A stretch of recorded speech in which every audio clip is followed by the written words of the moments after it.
Since September the 11th, America has seemed locked into its war on terror. One might believe that American diplomatic horizons stop at the suburbs of Baghdad or Kabul. But while focusing on the vestiges of the World Trade Center, the country is secretly preparing for a new conflict, an undeclared war, but one that is the top priority for the intelligence community and the White House. Ahead of Al-Qaeda, more important than the quagmire in Iraq, the Chinese threat, America's new war.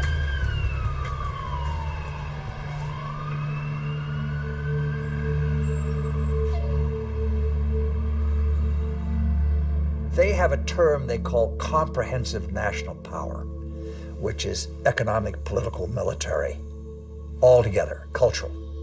And they say this is the essence of China. This is the time for China to rise. Our time has come. This is the Tang Dynasty again. We are a great power. We are a world power. They are playing the old Sun Tzu game, winning the fight without firing a bullet, or that isn't what Sun Tzu said, but win the battle without losing men. That's the best way of winning.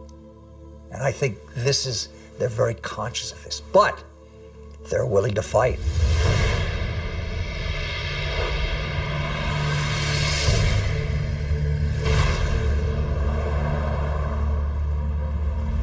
The world will, run by three first-class countries. One is USA, United States of America. Another is USE, United States of Europe. Then the Greater China. At this point, at the current point, I think the possibility to see a USE is very slim. But the USA stay as top one country is something sure, right? And as for the possibility of Greater China, the possibility is something in between. Right? So I tend to think Sino-US relations will be one of the most important bilateral ties in the coming years. And this bilateral tie will decide the nature of international relations in 21st century. If this bilateral tie is confrontation-oriented, then the whole 21st century will be bound by confrontation.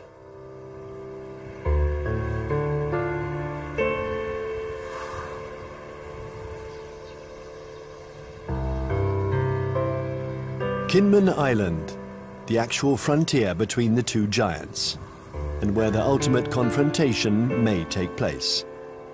This little island belongs to Taiwan, but it is only 2 kilometers from the Chinese coast. From here, one can see the inaccessible banks of Fujian province, where hundreds of ballistic missiles point at Taipei.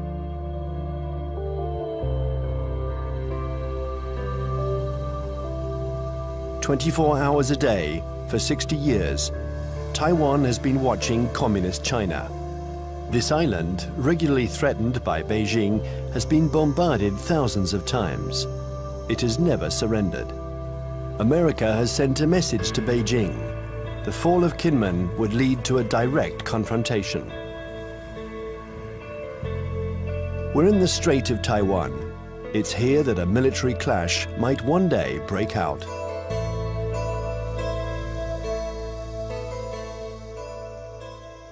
Taiwan is one of those emotional hot-button issues, the way Jerusalem is to Palestinians and Israelis, the way Kosovo was to the Albanians and Serbs.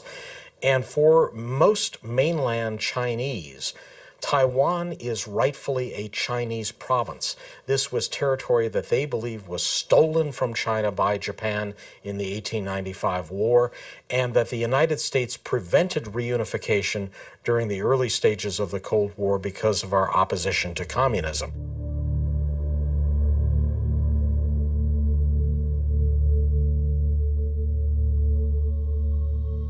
In 1996, here in the Straits of Taiwan, China and America engaged in their biggest military standoff. The ongoing elections in Taiwan annoyed the regime in Beijing. So the Chinese army decided to launch huge military maneuvers to test the Americans' reaction.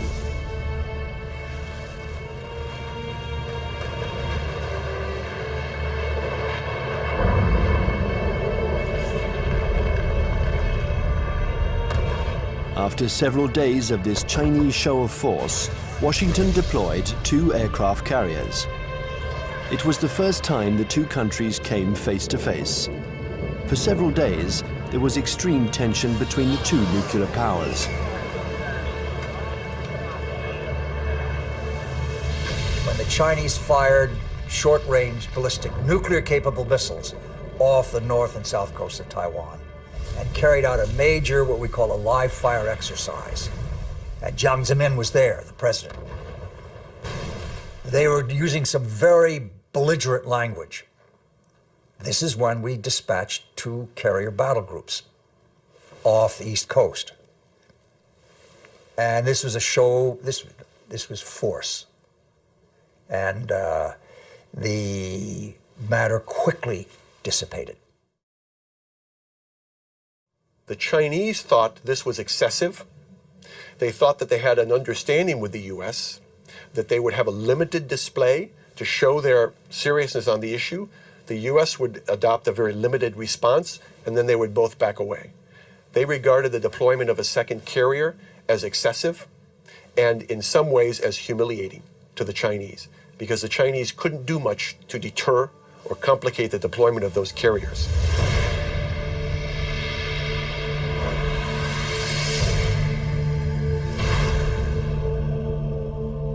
我知道美国真正的 I know this story well, and I can tell you that the truth is very different from the American propaganda. I was there in 1996.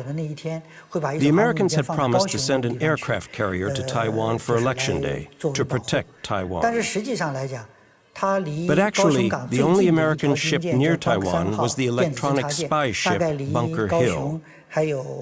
And it was more than 200 nautical miles away. And the first American aircraft carrier was 600 nautical miles from Taiwan. So the truth is that the Americans announced that they were coming, but they kept their distance. They wanted at all costs to avoid any incident, and they didn't dare approach our army.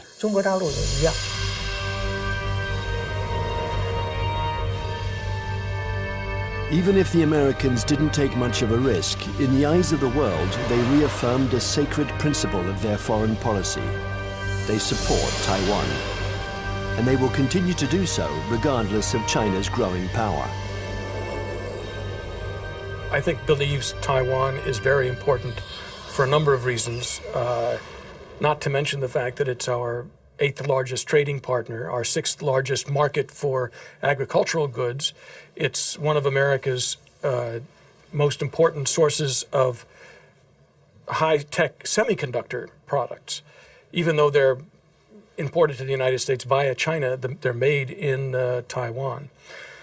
But that, of course, isn't the only thing. The real reason I think America has a commitment to Taiwan is because Taiwan is a democracy. It is, in fact, the most vibrant and dynamic democracy in East Asia. And it's a democracy that came to fruition under the pressure of the U.S. government, primarily the Congress, after 40 years of very tight authoritarian rule by a regime that came from mainland China. I think, however, the real reason that the United States, especially the Pentagon, is so concerned about Taiwan is that it has been a very strong defense and intelligence partner for the last 50 years, including the last 30 years since the breaking of relations with the Republic of China on Taiwan. We have still maintained a very strong defense relationship and a very strong intelligence collection relationship with Taiwan. I would say the United States is committed to Taiwan. This goes back historically a long, long way. World War II, we were there.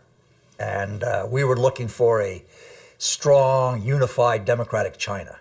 Well, we got 2/3 of it. Strong and unified, not democratic. Now we're calling China a responsible stakeholder. We've got half of it. We've got a stakeholder, but not a responsible one yet. The U.S. feels that we have an obligation, legal, moral, to Taiwan, that we cannot stand idly by and let this be taken over by what looks like an authoritarian, communist-influenced power. This cannot be.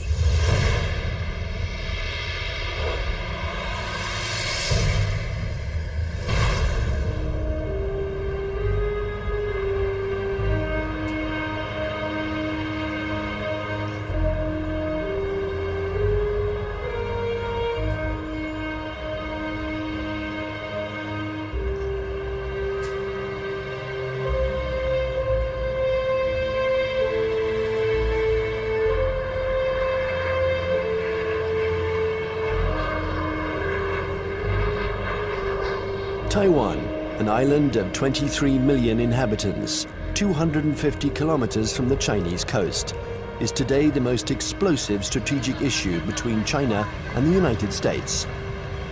Taipei, the capital, flaunts its economic success. It is one of the biggest centers in the world for the electronics industry. A modern city, free, young, and always noisy. In 1895, Taiwan was invaded by Japan.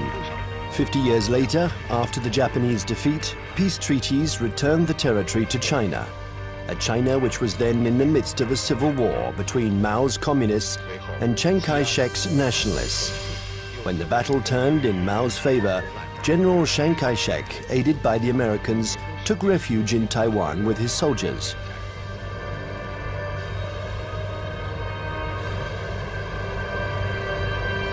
Since then, two Chinese governments have coexisted. In Beijing, the communist regime that controls the entire mainland. And in Taipei, the nationalist regime, having become little by little a democracy, calling itself the Republic of China, which rules only Taiwan. Officially, these two governments both claim to be the legitimate representatives of all the Chinese. Taiwan is not recognized as a state by the UN. Only 20 small countries maintain diplomatic relations with the island. A fragile independence, while Beijing still considers Taiwan as the 23rd province of the People's Republic, a rebel province that the regime intends to reunite with the motherland. I would say two major motivations. There are many others, but two major ones. The first one is national pride, unification of China. They are committed to this. This is a strong emotional drive in China. And you don't downplay it. It's real. It's powerful. The second is strategic. They know through history, if Taiwan is in unfriendly hands, that China is very badly affected. If you turn the globe around, and if you were the Navy commander of the Chinese armed forces, then you will see the only way to protect my coastline is to extend our defense and power projection capability far away from our territory. Why I need to do that? Because the economic center, financial center, education center, production center of today's China is all on the coastline. So the Navy's mission is to make sure that nobody touched this so I can continue to grow. To go out, you have a big stone right there. You can go other places, but there is a stopper, a stone blocking your way, and that's Taiwan. Now, Taiwan depends on the outcome of elections that could change its executive power and stock market risks that can endanger its economy. Beijing, nevertheless, has understood that whatever the mood on the island, especially when it is favorable to political reconciliation, the strategy must never change. Imperturbable, the communist regime continues. On one hand, to offer Taiwan favorable business privileges on the mainland.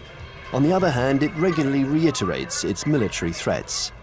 If the Taiwanese are too insistent about their desire for independence, they're going to have to fight for it. Whatever Taiwan's political tendencies, Beijing's position doesn't change one iota.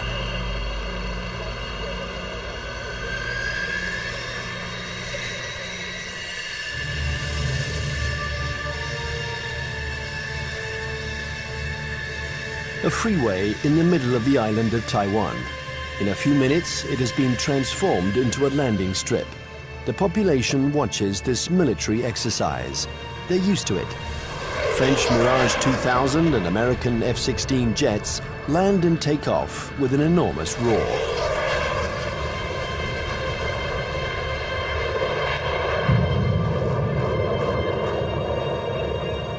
Faced with the uncertainty of American support, Taiwan organizes its own defense. Everyone knows that the airports will be the first target. Strategists on both sides of the strait affirm that the war will first begin with an air battle.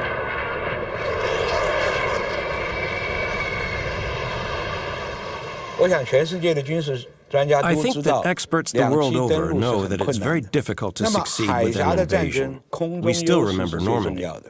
In a strait like ours, it's what's in the air that will make the difference.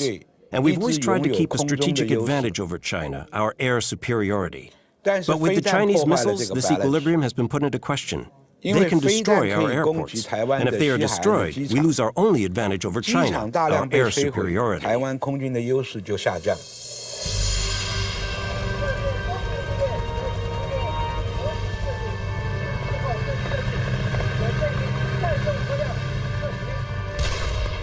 Taiwan's military power is concentrated in its air force, but also in special ground forces.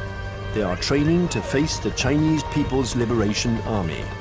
In the event of a conflict, they expect elite Chinese troops to parachute onto the island to attack strategic targets. Every Taiwanese people here knows that when the war comes, Taiwan is going to take the first bullet. We are going to take the first bullet, and probably we're going to take the bullets continue for about 2 weeks until a month, until that the United States coming. And there's no way that U.S. will come here to fight a difficult fight. If they really want to get involved, it's better for them that to wait when the Taiwanese people, we are wearing down the Chinese elite troops and give them the huge number of the sacrifice. And then the U.S. can come in and clean out the battlefield and win an easy fight. Everybody in Taiwan knows that.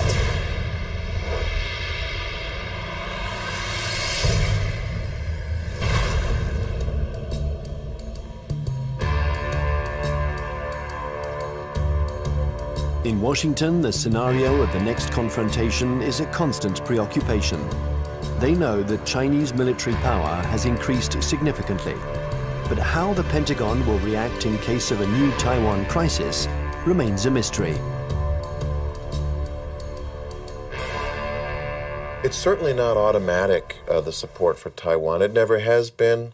The United States has always maintained a policy of so-called strategic ambiguity, in which neither Beijing nor Taiwan can know clearly what the U.S. response might be under any given set of circumstances. I think that 10 years later, from 1996, the missile crisis in the Taiwan Strait, to 2007, we would approach the Taiwan issue with a little bit more caution. We would approach the Taiwan issue with a lot more caution. What this means, I think, is that we would be probably resupplying Taiwan by air. We probably would put a active duty military contingent on Taiwan rather than risk putting our ships in harm's way. Coming away from this crisis, the U.S. has concluded that I think there's been problems in what they've concluded. The U.S. has concluded that the Chinese were somewhat intimidated by the U.S. deployments, and that in fact they now know the U.S. is very determined to use force if necessary to ensure peace and stability in the Taiwan Strait. In fact, however, I don't think the Chinese were all that intimidated by the deployment of the carriers. What they were is it strengthened their resolve to acquire capabilities so that they won't be intimidated in the future.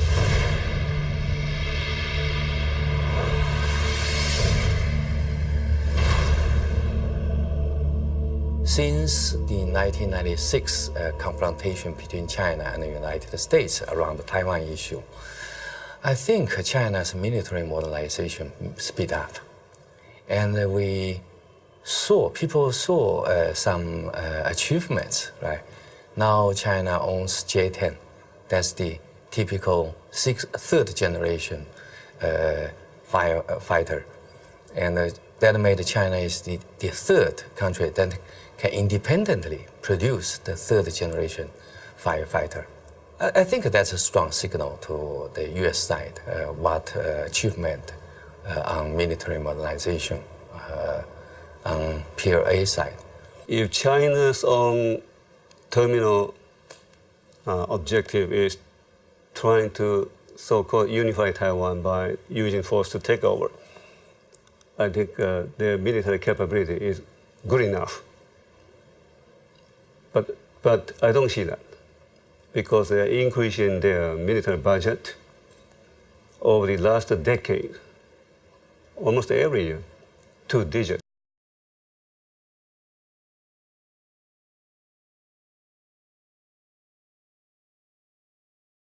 And their budget is not transparent. Some observers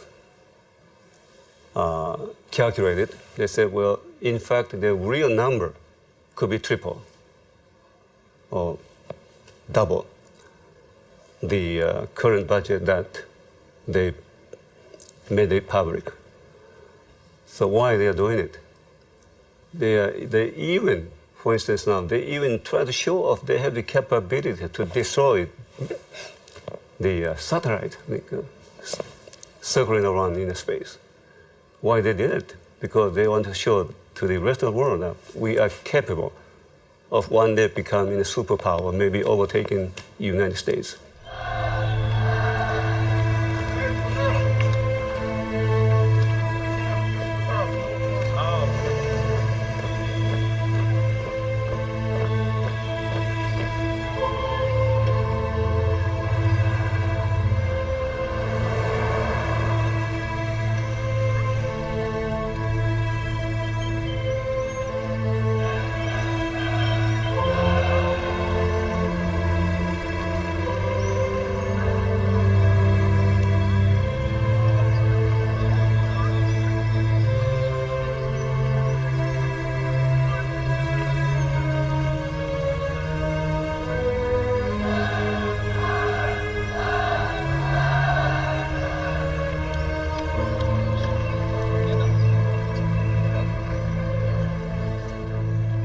Frankly speaking, the status quo balance of power is still strongly in favor of the United States.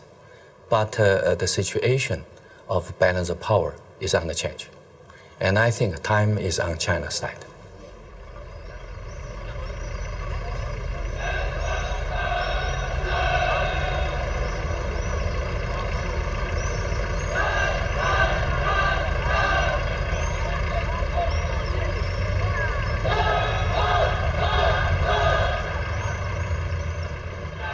Since the 1996 crisis, the United States and China have often had occasion to test each other's resolve. Small conflicts, sometimes public, sometimes secret, that can be understood today as a pattern of confrontations between the two powers. On May 7, 1999, in the midst of the Kosovo War, NATO bombed the Chinese embassy in Belgrade. 3 Chinese people were killed. NATO claimed it was a military error. CIA had apparently furnished the wrong maps. In answer to this provocation, the Chinese organized mass demonstrations in front of American embassies.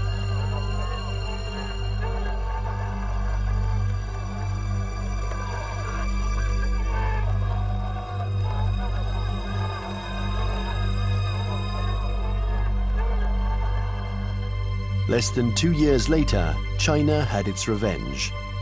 The 1st of April 2001, an EP-3 took off from its base in Japan.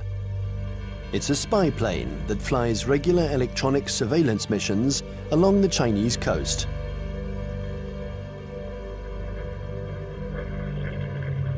After 6 hours of flight, while still in international airspace, the American airplane was intercepted by 3 Chinese jets.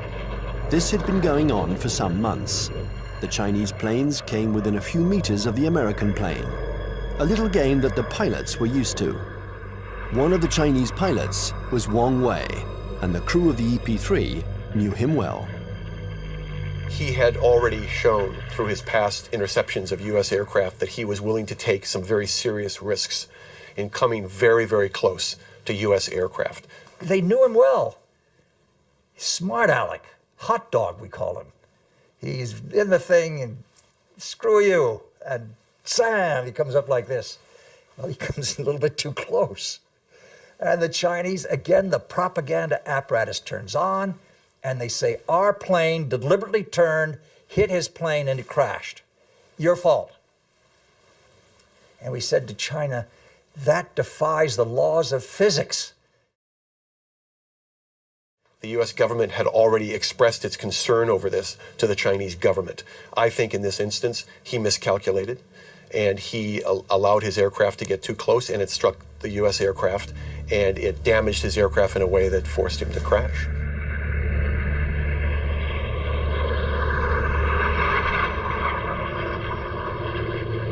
The Chinese jet plunged into the sea. Its pilot was declared missing. The EP-3 was seriously damaged.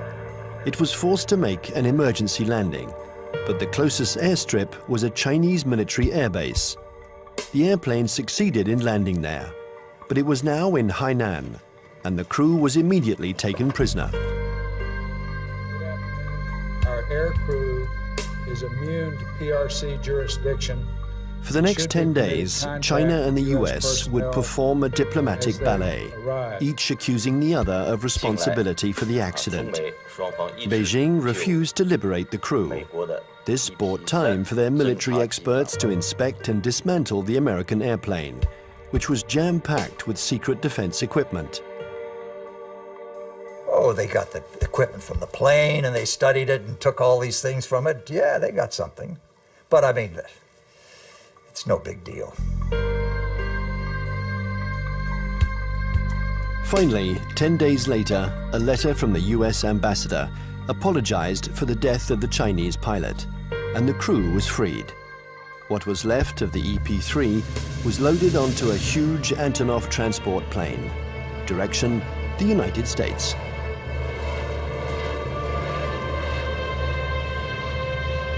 The People's Liberation Army did the same thing after each small battle. They analyzed all American techniques and strategies. It was almost an obsession with Beijing. Chinese military development was entirely oriented towards a confrontation with the US. In 1996, China understood that aircraft carriers were the main threat, so they tried to develop arms to counter them. There are several things that the Chinese have done over the last several years that play to this capability. One of them is they have developed a larger number of more sophisticated submarines, diesel submarines. And contrary to what a lot of people think, many diesel submarines are quieter than many nuclear submarines. They're very hard to detect. The Chinese have built a significant number of new types of diesel submarines. They've also developed a significant number of new varieties of surface warships. Both of these sets of capabilities have application to the Taiwan situation. And the Chinese have deployed the submarines in some instances to areas well beyond Taiwan. They've deployed them around Guam, which is now becoming an area of increased U.S. military presence in the Pacific. They've shown by doing this that they have the capability to deploy submarines into far deep water areas. And obviously, this becomes a potential concern to any carrier battle group commander who wants to bring a carrier up close to Taiwan. We saw last October 26th, our carrier battle group, the Kitty Hawk, was in the waters in the vicinity of Okinawa. And all of a sudden, there emerged right in the middle of the carrier battle group, a very modern Chinese submarine that nobody had seen, nobody had heard. It came up within a few miles of the Kitty Hawk itself. And we know that this submarine is equipped with very advanced torpedoes, and that if it wanted to, it could have sunk our carrier. The Chinese know we are dependent on two things militarily in Asia. Number one, satellites. Number two, aircraft carriers. They have demonstrated to us they can take out each one. Will they ever do that? I doubt it. This is what you might call psychological warfare.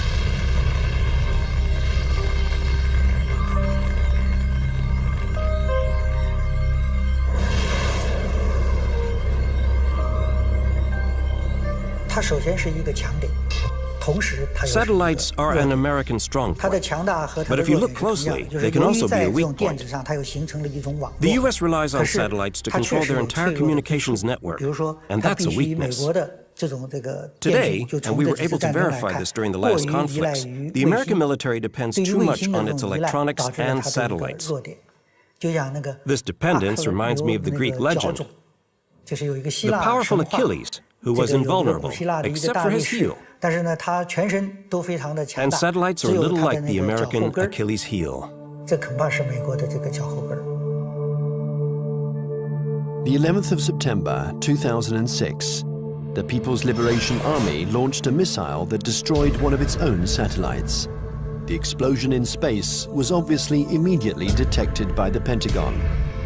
There was consternation in Washington. Nobody had anticipated this Chinese initiative. The Chinese have had an anti-satellite program for some time now, and it's designed primarily to, again, to deter the United States or to complicate U.S. decisions in the event of a crisis. So yes, I think the recent shot by the missile to fire against their own satellite and shoot down their own satellite was designed to convey a signal to the United States about the fact that the Chinese are not simply going to sit back, in their view, and allow the U.S. to have predominant influence. They are going to try to influence the situation, in this case, in sort of an asymmetrical way, by threatening what is regarded as one of the critical areas of U.S. surveillance. The Chinese army has also developed another system to blind American satellites. These are giant lasers that don't destroy them, but blind them enough to make them useless. This isn't science fiction, but a technology that is already in use. And then there exists a still more terrible weapon, a weapon that the Americans and the French have already mastered. Its development was a priority for the Chinese army. The Chinese have followed very closely the American dependence on the electromagnetic spectrum, the use of communications and networking among satellites and ships and command systems to fight a war. They saw what happened in the first Gulf War, they saw what happened in Kosovo, they watched Afghanistan, they watched the second Gulf War, and they realized that we are more and more dependent on the electromagnetic spectrum and moving communications back and forth. And an electromagnetic pulse, which is produced by detonating a nuclear weapon, usually fries transistors and stops that kind of communication. An electromagnetic impulse weapon uses a nuclear explosion to generate an electromagnetic wave. When this wave hits boats or planes, it instantaneously destroys all electronic equipment. No one dies, provided they are far enough away from the nuclear explosion. But the American battleships, totally dependent on electronics, would immediately be disabled. The Pentagon report described a nuclear detonated or nuclear generate EMP. I asked people in Pentagon, why don't you say they have conventionally generated EMP? They say, we don't want them to know whether we know them. The conventionally generated EMP is less problematic and it is more useful or more usable, because when you have this EMP, there would be no nuclear fallouts. There would be less international protests. They already have it.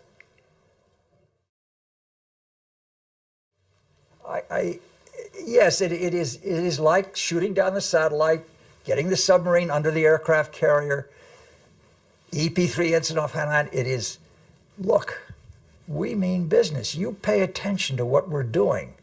We're publishing the figures that our military budget is going up because we are creating a strong defense against you.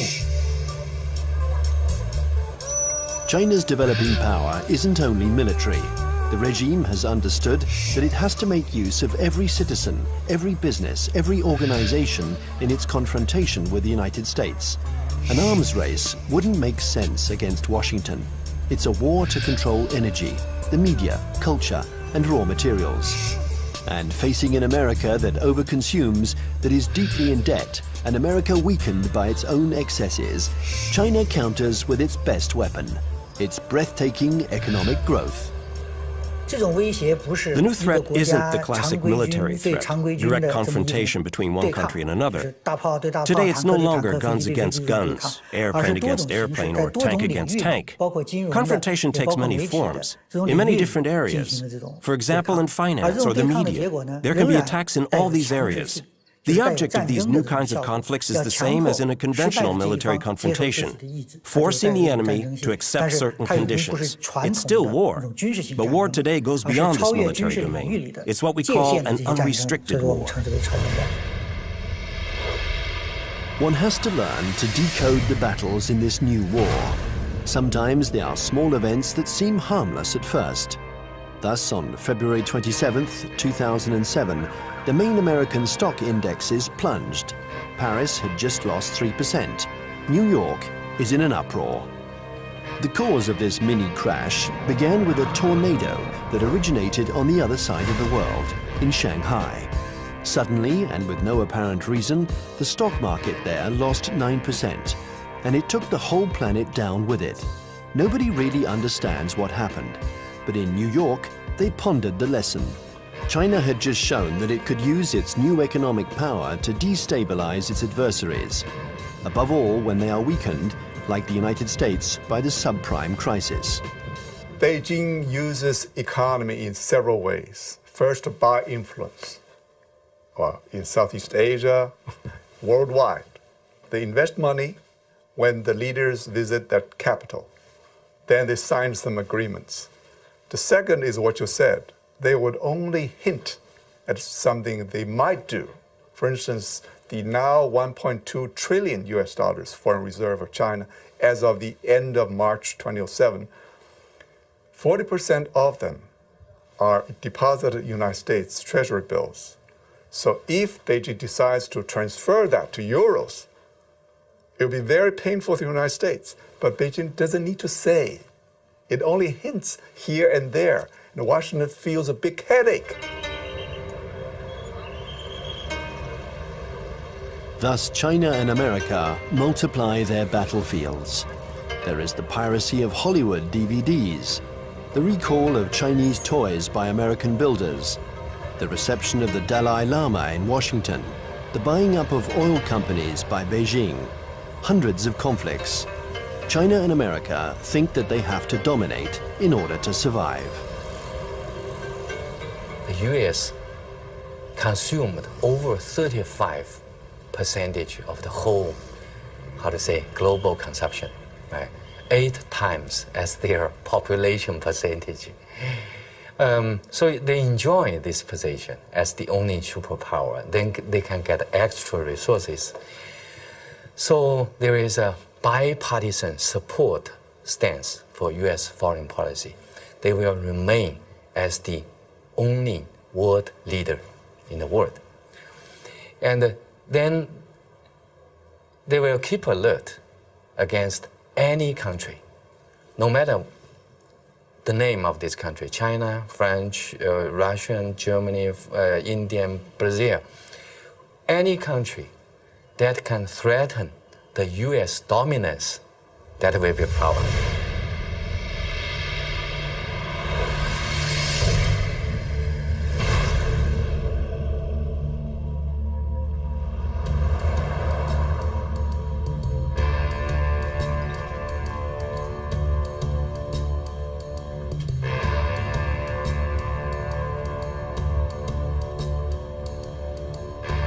In Washington, China has become the major preoccupation of every administration.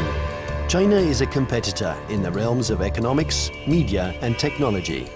World hegemony is no longer measured by the number of nuclear warheads.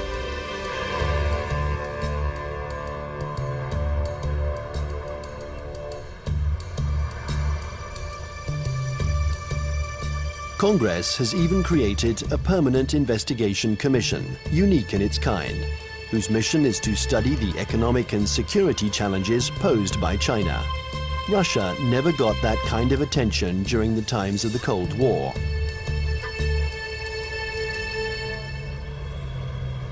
There is a global plan from China. They have two.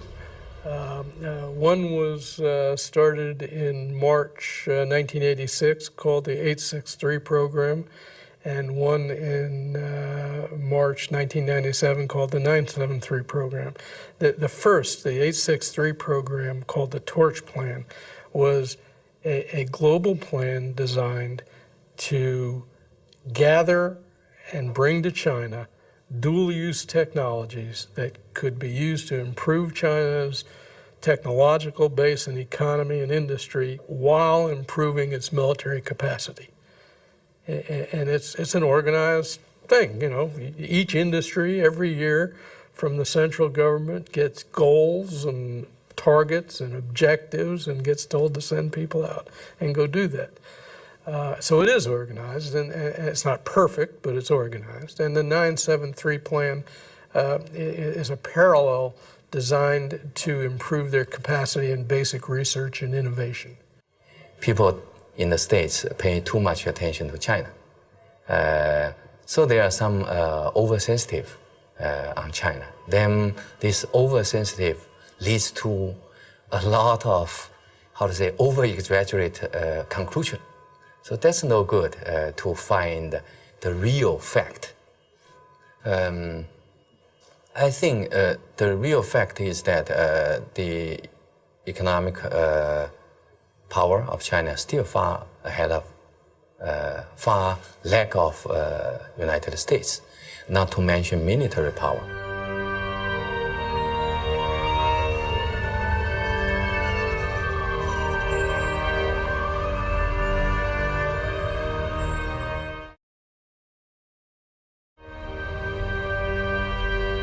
If the French Foreign Intelligence Collection Service goes to a student and says, while you're at Tufts University, we want you to go over to some laboratory and gather this, the student can say, I'm busy.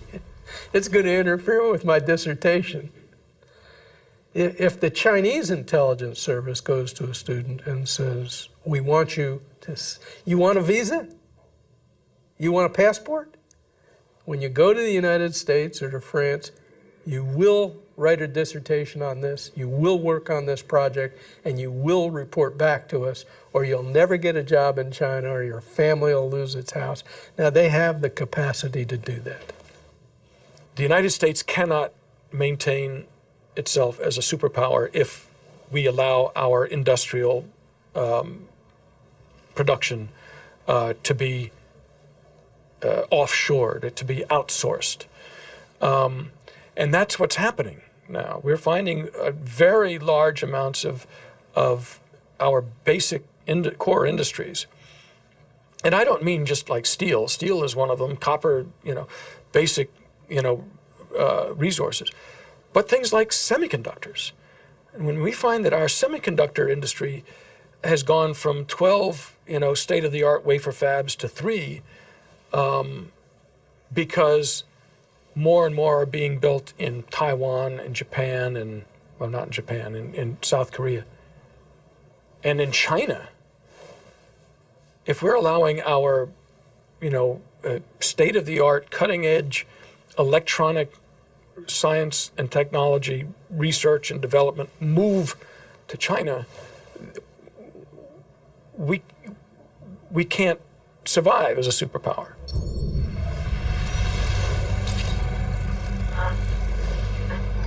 This technological war culminates in cyberspace. China and the US have armies which are developing cyber soldiers who spy on or attack each other's computer networks.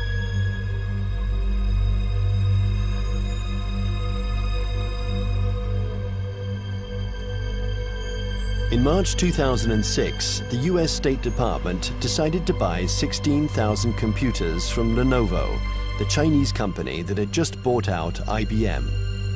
Some of these computers were meant for networks that circulate secret defense data. Larry Wurtzel and his commission intervened to stop the delivery.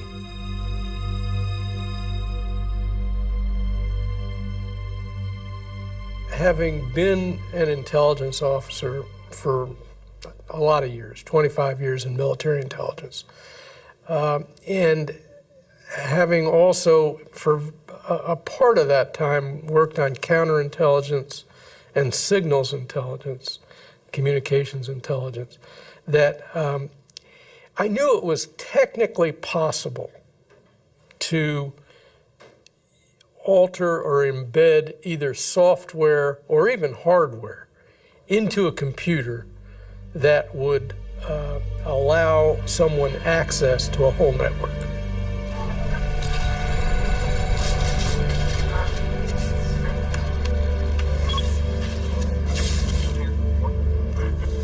The entire Bureau of Export Controls of the Department of Commerce was attacked and shut down by, turns out, hackers from China. The State Department itself lost a bureau and all its computers by hackers from China. The National Defense University of the United States had its computer systems shut down, and the Naval War College had its computer system shut down. Other computer systems, government computer systems, have been attacked. And I think General Cartwright, the commander of the U.S. Strategic Command, has recently testified in front of Congress about this. So I knew these things were going on. There's more going on that we learn about on the Commission because we do have access to classified information. I can only say that in many cases, the United States knows these attacks are coming from China and knows that they're coming even from specific organizations in China. But I can't go into the details on who. The war on the internet is as old as the internet itself. And one can't say that this was a Chinese invention. In America, the CIA and NASA employ 25,000 people to work on the internet. They have the largest internet surveillance and listening centers. So it's true, war exists on the internet. The war has begun without a single missile being fired, without the world noticing. The war has begun in all of these new technologies. Many civil technologies also have military applications. This is especially true of the entire electronics industry and the internet. They're new battlefields in an unrestricted war. The media, finance, business, all these are included. It's a war because there is real antagonism, and both parties try to take advantage of their adversary. It's a new form of war, the unrestricted war.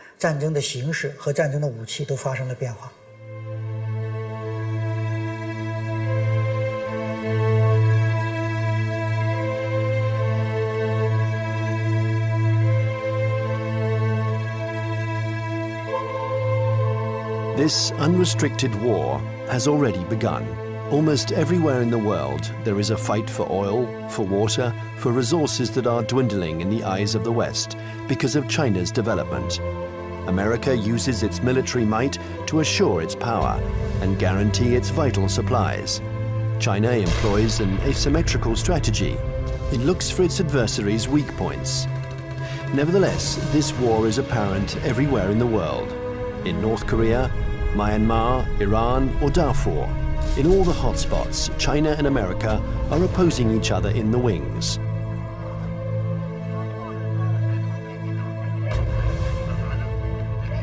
Remember the words of Deng Xiaoping: there cannot be two tigers on the same hill.